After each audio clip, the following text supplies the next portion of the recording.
aqui não, sobre a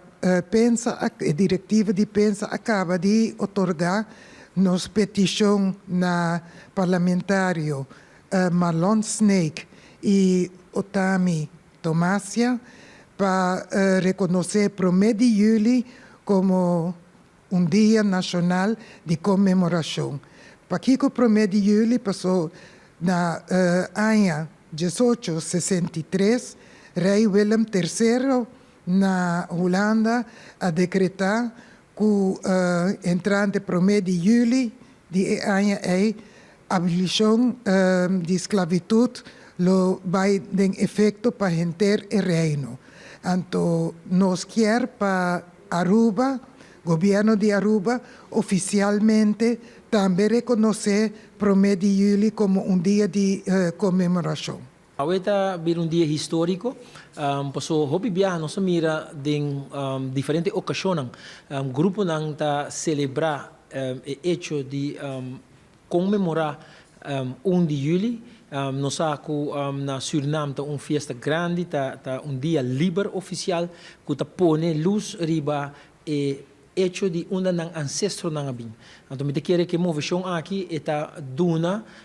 e vista de eleição que nós mestibay, e atenção e respeito que nós mestiduna na ancestro ng aqui de onda que cada de ser humano na aqui abing. Aruba conhecer isso não cuta a história na escola ainda por contava de diferente plantagem não cuta na Aruba, plantagem da bisabo que está mará na hecho que estava da tin escravo não que estava da trabalhar a plantagem aqui que men é momento para nós pôr luz ribe aqui também e já que banda nós vice organização também que não conta que nós lo vai assim nosso esforço se que governo também para nós pôr atenção também aqui na Aruba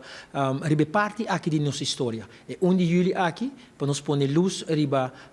hecho aqui e queda que memorar